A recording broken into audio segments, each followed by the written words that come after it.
제가 지금 설교를 시작하면서 여러분께 드리는 한 문장이 여러분의 인생을 송두리째 바꿀 수 있는 표현입니다. 예배는 살아계신 하나님을 만나는 시간입니다. 믿으십니까? 예배는 살아계신 하나님을 만나는 시간입니다. 다시 말하면 하나님은 살아계시고 우리가 예배 때 말씀을 전하고 말씀을 받고 기도하고 찬양을 드릴 때 하나님이 보고 계시고 우리의 기도를 하나님이 들으시고 응답하신다는 것입니다. 이것을 기대하고 믿음으로 나오는 것이 여러분의 생애의 가장 중요한 순간입니다. 예배를 드리고 우리가 특별히 기도를 하게 될 때 얼마나 오랜 시간을 드리느냐, 얼마나 많은 말을 하느냐가 근본적인 것이 아닙니다. 중요한 것은 바른 예배, 바른 기도를 드리는 것입니다. 우리는 엘리야의 기도를 보고 있는데요, 엘리야의 기도는 응답이 되었습니다. 왜냐하면 하나님 보시기에 들을 만한 바른 기도였기 때문입니다. 여러분, 오늘 말씀 36절을 보십시오. 도대체 어떤 기도를 드렸길래 하나님이 그렇게 기쁘게 응답하셨는가? 저녁 소재 드릴 때에 이르러 선지자 엘리야가 나아가서 말을 합니다. 하나님께 나아가서 말을 합니다. 자, 어떤 고백을 하는가 보세요. 아브라함과 이삭과 이스라엘의 하나님 여호와여. 조상들의 이름을 거론합니다. 다시 말하면 하나님은 어제나 오늘이나 내일이나 동일하신 분이시기 때문이죠. 조상들에게 나타나셔서 우리 부모님들에게, 앞선 세대에게 찾아오신 하나님은 오늘도 살아계셔서 나의 하나님이 되신다는 것이죠. 이렇게 고백합니다. 주께서 이스라엘 중에 하나님이신 것을 좀 보여주세요. 여러분, 우리는 지금 엘리야와 바알 선지자의 갈멜산 대결 장면을 보고 있습니다. 하나님이 스스로 보여주셔야 됩니다. 엘리야가 이것을 간절히 기도하는 것이죠. 하나님께서 살아계신 것을, 저 바알 우상은 거짓인 것을 보여주십시오. 하나님이 진짜 하나님인 것을 보여주십시오. 그렇게 기도하고 있습니다. 그리고 이어서 내가 주의 종인 것과 내가 주의 말씀대로 이 모든 일을 행하는 것을 오늘 알게 하옵소서. 엘리야는 중요한 존재가 아니에요. 엘리야가 얼마나 대단한 존재인가, 얼마나 영역 있는 목사가 서는가가 중요한 것이 아니라는 것입니다. 스타 목사가 오는 게 중요한 것이 아니에요. 얼마나 많은 기도를 하고 영역 있는 목사가 중심이 아니라 하나님께서 예배의 중심이 되셔야 된다는 것이죠. 37절 보십시오. 자, 다시 한번 보시길 바랍니다. 37절에 가장 위대한 기도가 나옵니다. 함께 읽겠습니다. 시작. 여호와여, 내게 응답하소서, 내게 응답하소서. 이 백성에게 주 여호와는 하나님이신 것과 주는 그들의 마음을 되돌이키심을 알게 하옵소서. 기도를 하고 있습니다. 알게 해주십시오. 여러분, 하나님을 만난다는 것은요, 우리의 눈에 하나님이 보이는 것이 아니에요. 이 신령한 알아감인 것입니다. 영적으로 알아가는 것이에요. 살아계신 하나님을 만나고 그분을 아는 것입니다. 어떤 분이십니까? 주는 하나님이신 것, 살아계신 하나님이신 것을 알게 해주시고, 그다음에 무엇입니까? 주 여호와 하나님께서는 우상 숭배하고 자기 마음대로 살아가는 바알과 하나님 사이에 양다리를 걸치고 살아가는 저 백성들의 마음을 오늘도 되돌이키고 계시는 은혜의 하나님인 것을 알게 하여 주시옵소서. 오늘 저와 여러분은 100% 완전함으로 하나님 만날 수가 없습니다. 하나님의 은혜로 왔습니다. 하나님의 은혜가 저와 여러분의 마음을 지금도 돌이키고 계세요. 은혜의 자리로, 십자가로 은혜 받도록 마음의 문을 여셔서 여러분의 졸음을 깨우시고 여러분의 생각을 집중해서 하나님께 집중하도록 지금 엘리야가 기도하는 것처럼 예배와 기도는 바로 이런 것입니다. 엘리야는 한 가지예요. 하나님께 집중하고 있는 겁니다. 여러분, 그래서 예배를 드리실 때 오직 하나님께만 집중하시기를 축복합니다. 오늘 이 기도를 들으시고 하나님께서 응답하십니다. 어떻게 응답하십니까? 불을 내려주십니다. 진짜 불이 내려왔어요. 38절 보십시오. 이에라 말은 그때입니다. 바로 그때, 하나님을 찾을 그때, 누구의 불이요? 여호와의 불이 하늘에서 내려왔습니다. 진짜 내려왔어요. 소설이 아닙니다, 여러분. 구약시대 때 하나님의 자기 증명입니다. 하나님이 살아계신 것을 증명하는 방법으로 불을 내려주셨습니다. 모세가 떨기나무에 붙은 불을 보면서 하나님의 임재를 보았고요, 이스라엘 백성들이 광야를 지날 때 밤에는 불기둥을 보았습니다. 하나님의 임재죠. 그 하나님이 계신다는 것이죠.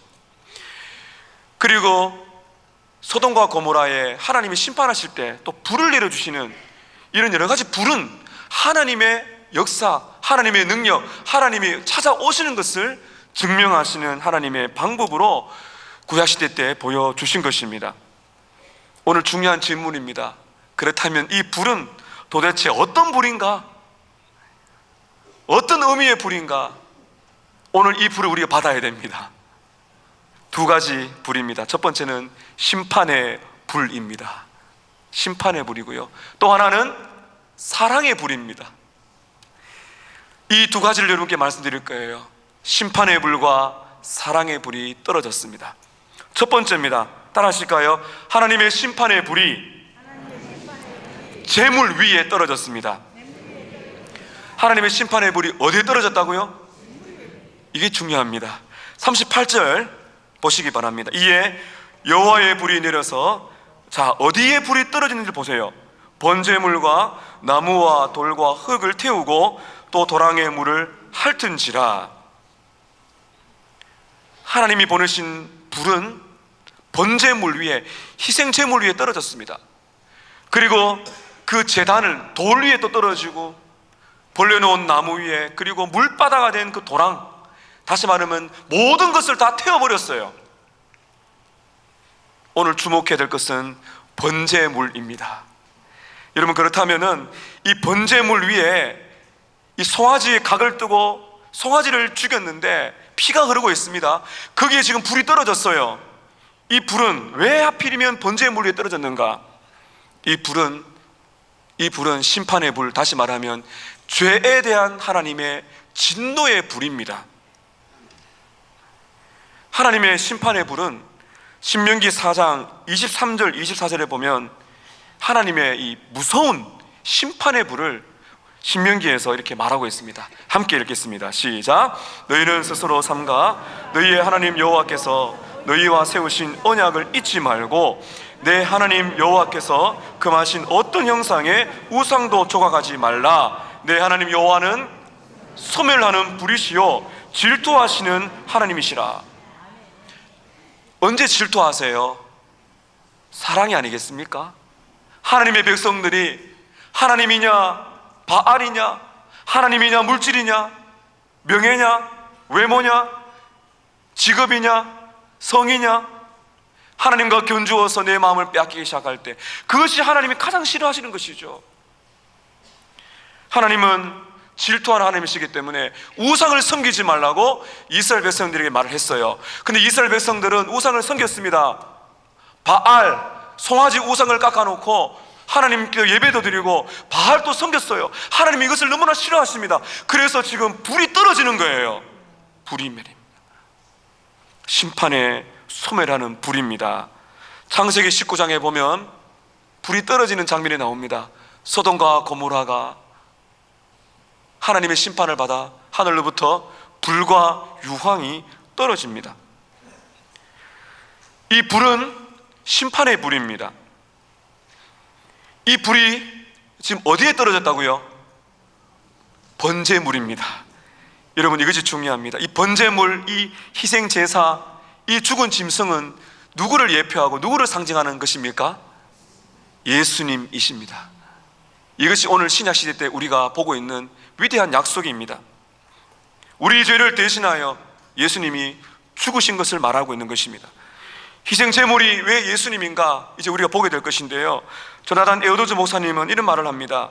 엘리야가 바친 희생 제물은 하나님의 공의로운 진노를 대신 받으신 예수 그리스도를 상징하는 그리스도의 모형입니다. 하나님의 심판의 죄에 대한 분노의 불이 제물 위에 떨어졌듯이 우리가 받아야 할 모든 죄의 하나님의 분노와 심판은 예수님께서 받으신 겁니다. 다시 한번 말씀드립니다. 하늘에서 불이 떨어져요. 여러분, 질문을 드릴게요. 원래 이 심판의 불은 누구에게 떨어져야 마땅합니까? 이스라엘 백성들입니다. 우상 숭배자들이에요. 하나님과 바알 사이 양다리를 걸치고 있는 그들 위에 이 불이 떨어져야 됩니다. 근데 이 불이 지금 어디로 떨어지고 있어요? 번제물로 떨어지고 있는 것입니다.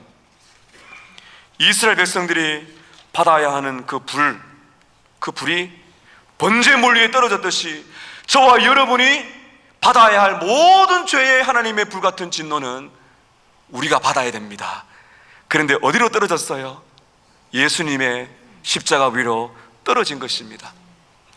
예수님께서는 심판의 불을 받기 위해서 이 땅에 오셨다라고 스스로 말씀하셨습니다. 누가복음 12장 49절 50절에 보면 예수님께서 이렇게 말씀하셨습니다.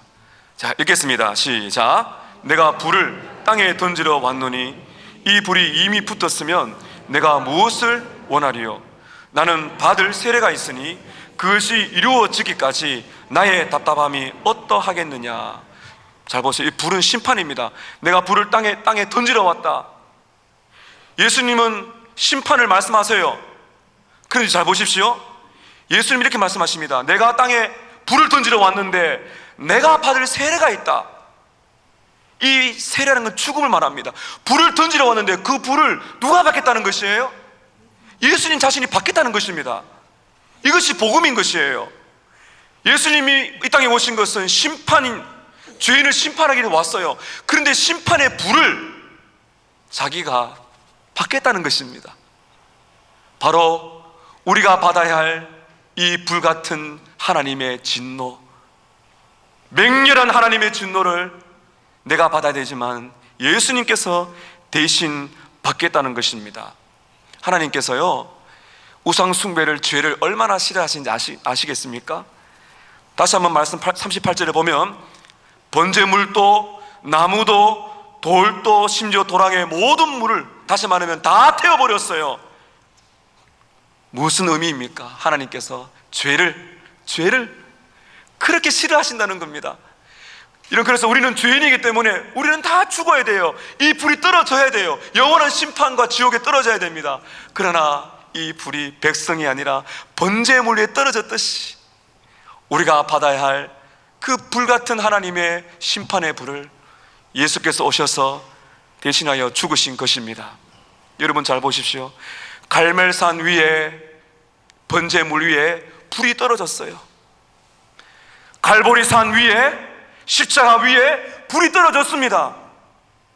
하나님의 심판의 불을 받고 예수님은 우리를 대신하여 죽으신 것입니다.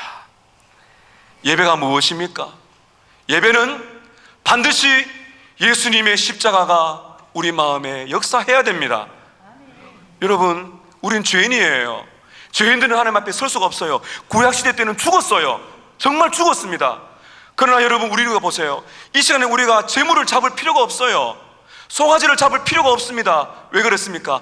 단 한 번의 제사로 예수님께서 십자가 위에서 자신을 죽으셨기 때문이죠. 예수 외에 우리의 구주가 없습니다.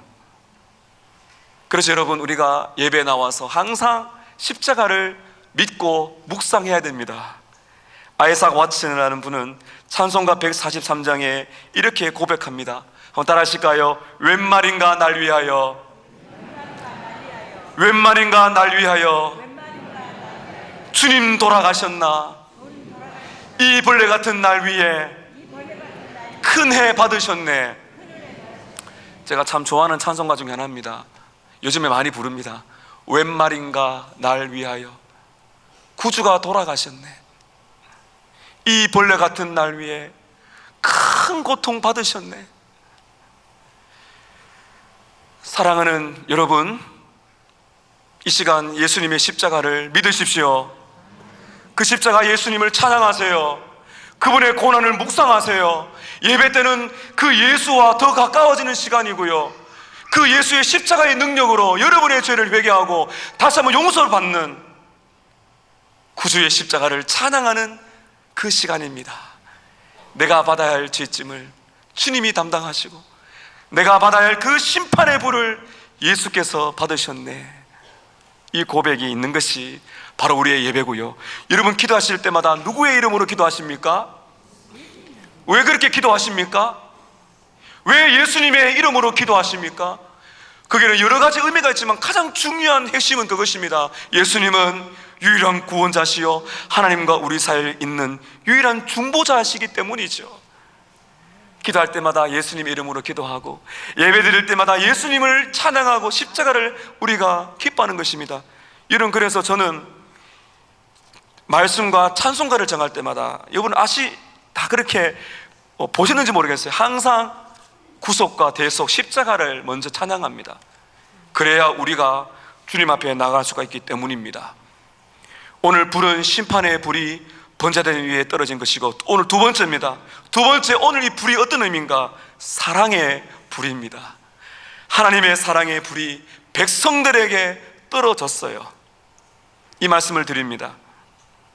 양다리를 걸치고 있는, 하나님도 붙들면서 세상을 붙들고 있는 백성들에게 진노의 불이 떨어져야 되는데 대신하여 번제의 물 위에 떨어지게 되고, 그 장면을 바라보던 백성들의 마음속에는 은혜의 불이 백성들의 마음에 떨어진 것입니다.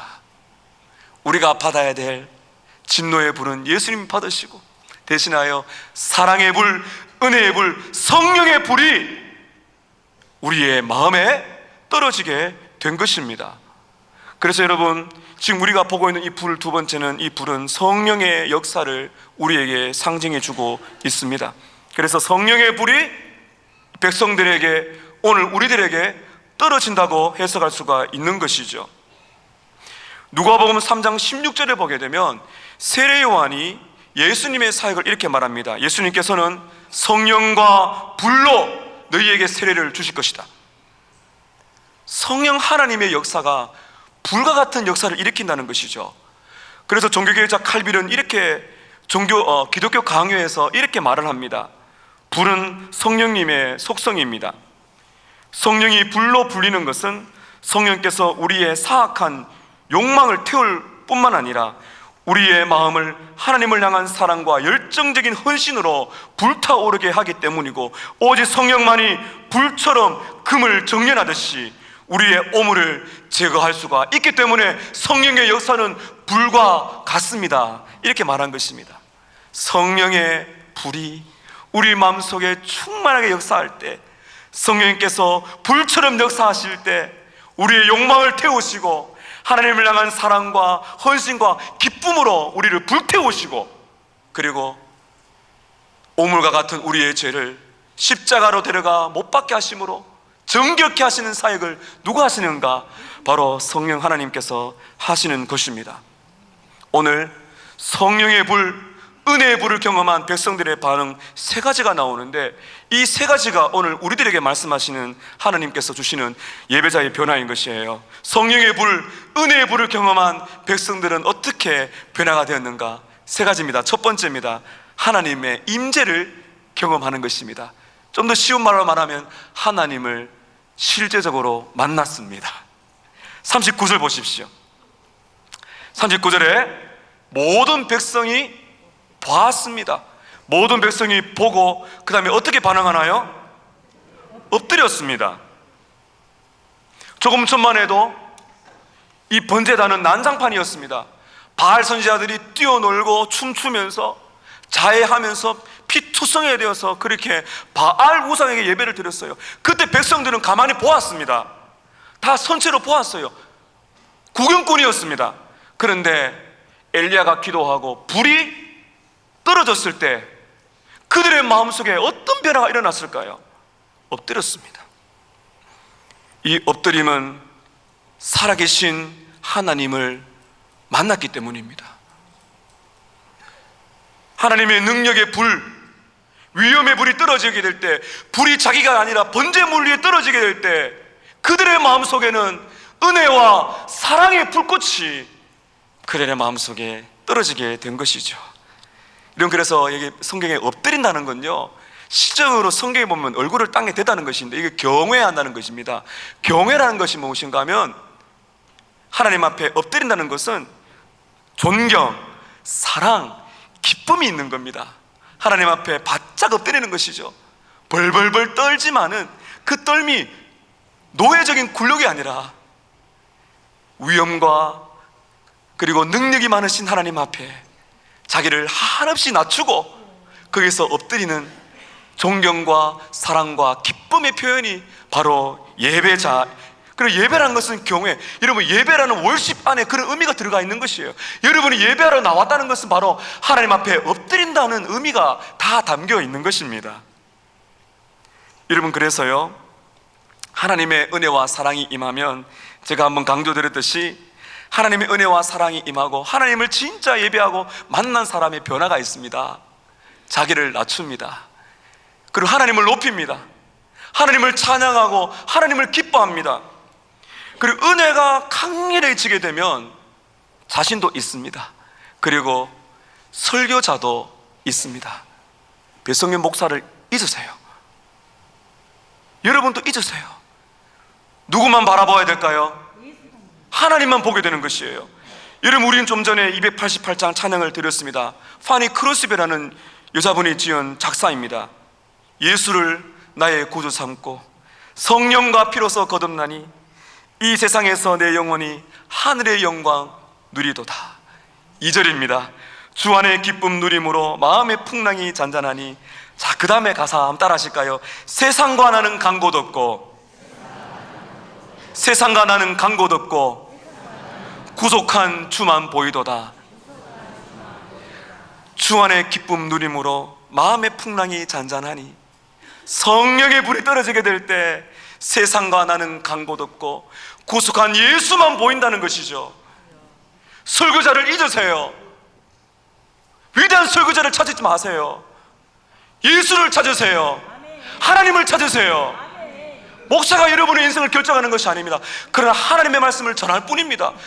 저도 예배하고 있어요. 설교는 예배의 한 일부분입니다. 저도 예배하고 여러분도 예배하는 것입니다. 세상과 나는 간 곳 없고 구속한 예수만 보이는, 바로 그것이 예배인 것입니다.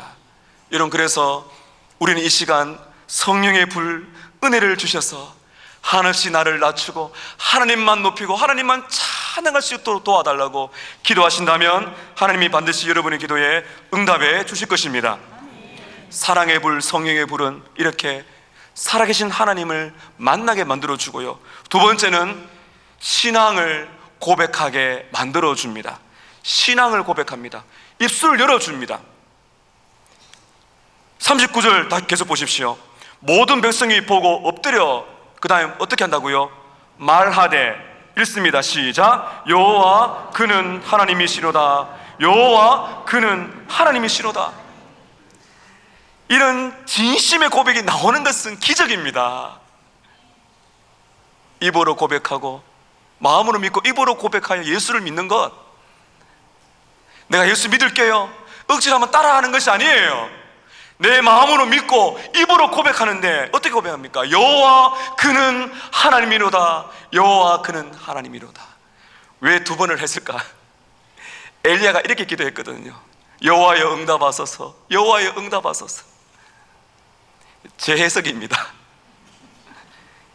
엘리야의 기도가 응답된 것이죠. 주 여호와는 하나님이신 것을 알게 하여 주시고 불을 내려서 알게 해주세요. 하나님은 우상이 아니라, 하나님은 돌과 나무로 만든 우상이 아니라 하나님은 살아계신 분이신 것을 알게 해주십시오. 그 기도가 응답이 된 것이죠. 여호와 그는 하나님이십니다. 좀 분석이 필요합니다. 여러분 잘 보십시오. 여호와를 부르고 있어요. 여호와가 누구십니까? 여호와는 하나님의 이름을, 의미합니다.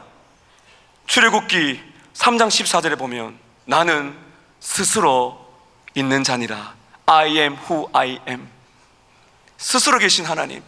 여호와라는 것은 죄인을 찾아오셔서 구원하시고 언약을 맺으셔서 영원히 버리지 아니하시는 불변하신 하나님, 그 구원자가 바로 여호와입니다.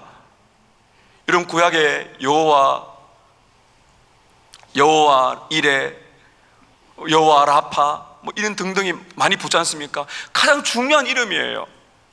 시편 23편 1절에 다윗이 뭐라고 고백합니까? 여호와는 나의 목자시니, 이렇게 말하죠. 여호와는 나의 목자시니.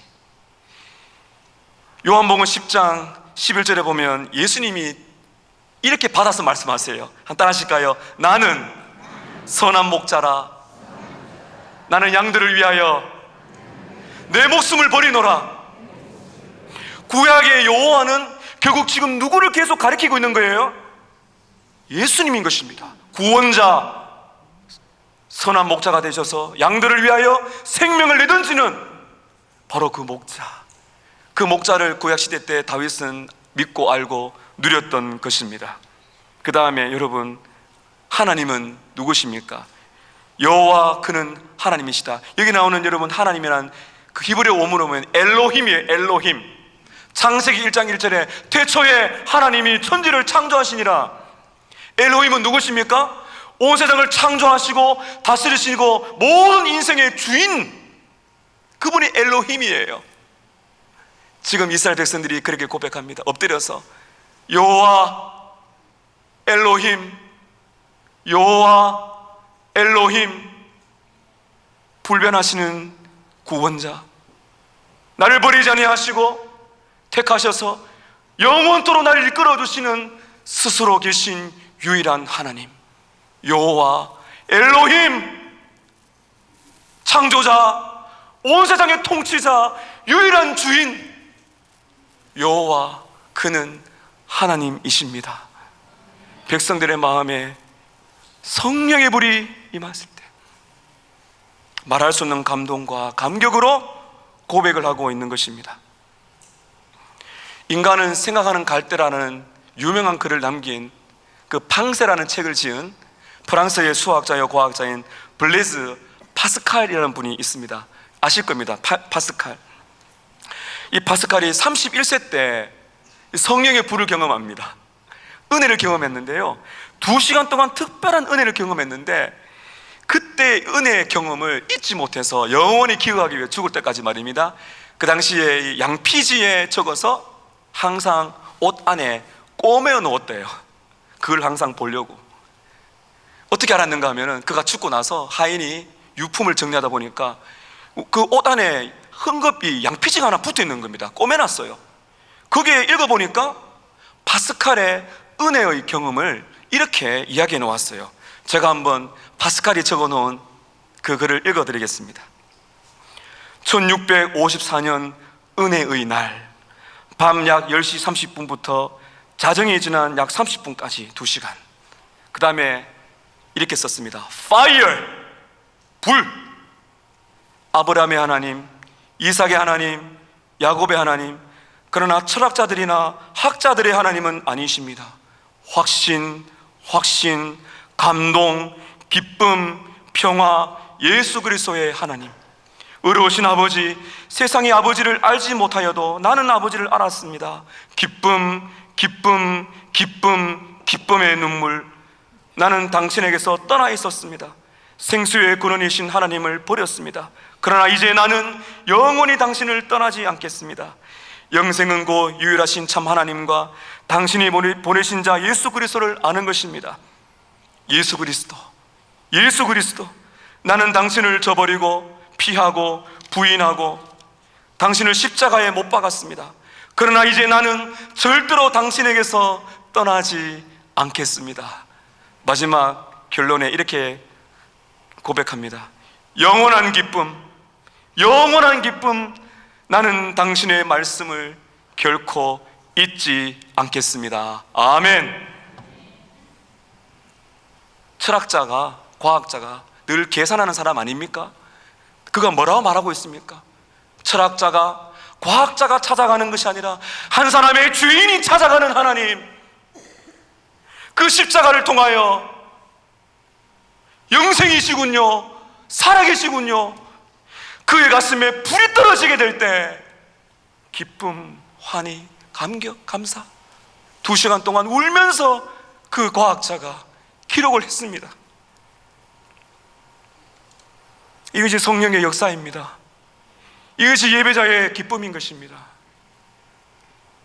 저는 단 1분이라도 이 은혜를 더 누렸으면 좋겠습니다.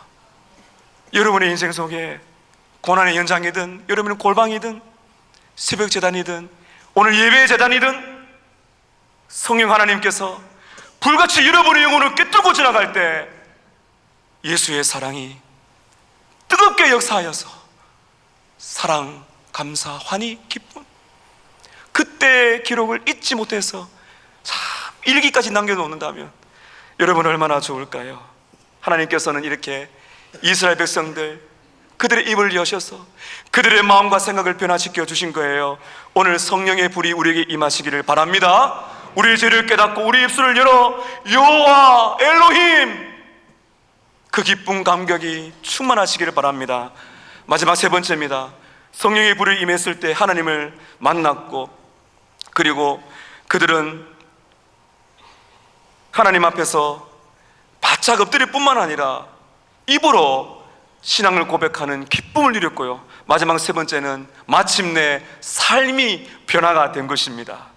하나님의 은혜와 사랑을 경험했을 때 그저 입술과 마음과 생각의 변화만 주는 것이 아니라 성령의 불은 우리의 삶을 새롭게 만들어 주는 것입니다. 여러분 40절 함께 읽겠습니다. 시작. 엘리야가 그들에게 이르되 바알의 선지자를 잡되 그들 중 하나도 도망하지 못하게 하라 하매 곧 잡은지라 엘리야가 그들을 기손 시내로 내려다가 거기서 죽이니라. 백성들은 엎드려서 고백하고 있어요. 근데 엘리야가 일어나라고 말합니다. 이렇게 세웁니다. 그리고 명령합니다. 바알 선지자를 잡아라. 450명 한 명도 빠짐없이 잡아서 죽여라. 엘리야가 너무 잔인하지 않습니까?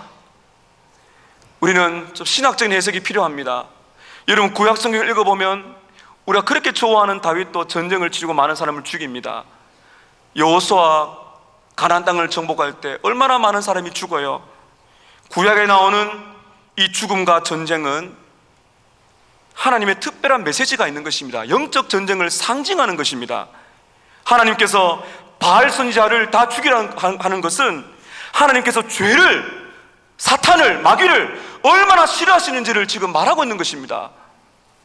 이것은 최후 심판을 궁극적으로 가리키고 있는 것이에요. 하나님이 가장 싫어하는 것이 무엇입니까? 10계명의 1부터 3계명을 보세요. 너는 나 외에 다른 신을 두지 마라. 우상을 만들지 말고 하나님의 이름을 함부로 부르지 마라. 우리는 주님을 믿는다고 말하지만 우리 안에 못된 우상들이 자리 잡고 있습니다. 하나님 말씀하십니다. 하나도 남기지 말고 철저하게 죽여야 된다는 것이에요. 이 말씀이 오늘날 여러분 우리가 만나는 이단이나 사이비 종교 그런 사람을 죽이라는 말이 아닙니다. 그런 말이 아니에요. 이건 구약적인 의미예요.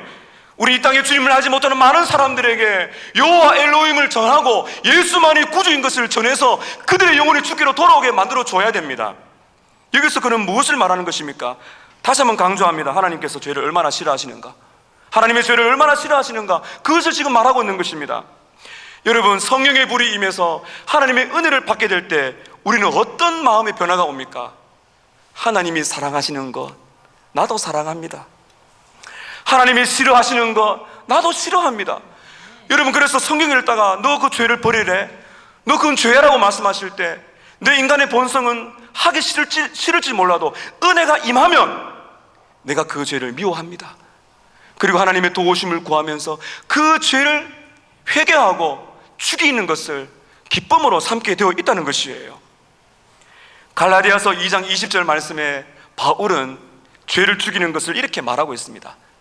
내가 그리스도와 함께 십자가에 못 박혔나니 함께 읽습니다. 시작. 내가 그리스도와 함께 십자가에 못 박혔나니 그런즉 이제는 내가 산 것이 아니요 오직 내 안에 그리스도께서 사시는 것이라. 이제 내가 육체 가운데 사는 것은 나를 사랑하사 나를 위하여 자기 자신을 버리신 하나님의 아들을 믿는 믿음 안에서 사는 것이라. 이런 말씀 잘 보십시오. 내가 그리스도와 함께 십자가에 못 박혀 죽었어요. 그런데 뭐라 말합니까? 내가 예수 안에 산다 말하고 있습니다. 예수 안에 살기 위해서는 예수와 함께 죽어야 됩니다. 그런데 갈라디아서 2장 20절 말씀에 놀라운 시제가 있어요. 내가 그리스도와 함께 십자가에 못 박혔니라는 동사는 현재 완료입니다. 내가 예수를 처음 믿을 때 내 죄가 용서받았다는 확신도 있어야 되지만은 우리는 오늘 또 내일 또 주님이 부르시는 그때까지 우리는 매일 항상 십자가 앞에 나아가 회개하고 우리의 죄를 고백하고 그리고 우리의 욕망이 성령의 능력으로 다시 한번 십자가에 못 박는 것처럼 죽어가는 성화의 삶을 살게 된다는 것입니다. 내가 매일 십자가 앞에 더 가까이 가오니 따라하실까요? 내가 매일 매 순간 십자가 앞에 더 가까이 갑니다. 그래서 여러분 오늘 또 망치 소리가 들려야 돼요. 우리는 지금 예수님과 함께 십자가에 못 박혀 있는데 영적으로 말이죠.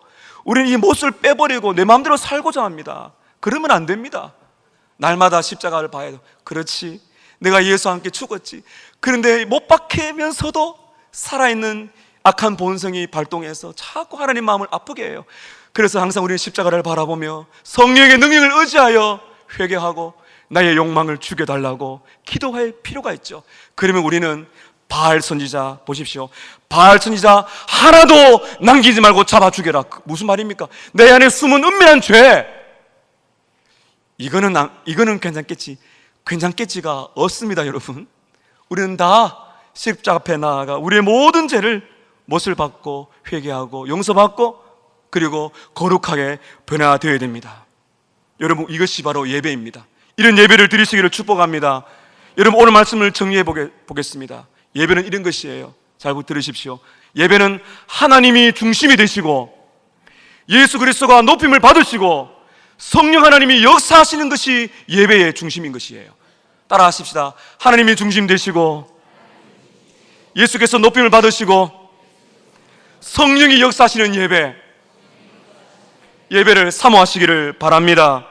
여러분, 기도하십시다. 오늘 또 우리에게 나를 대신해 죽으신 예수님의 십자가의 사랑을 깨닫게 하시고 성령의 불을 허락하사 사랑과 은혜를 깨닫게 하셔서 하나님을 백성들과 파스칼처럼 만나 기쁨, 감사, 감격의 시간들이 되게 하시고 그리고 내 입술과 마음으로 그 예수를 고백하고 하나님을 고백할 뿐만 아니라 성령의 역사로 인하여 내 안에는 모든 죄가 제거되고 깨끗함을 받는 바로 그 예배가 되기를 기도하시는 여러분 되시기를 주님의 이름으로 축복합니다.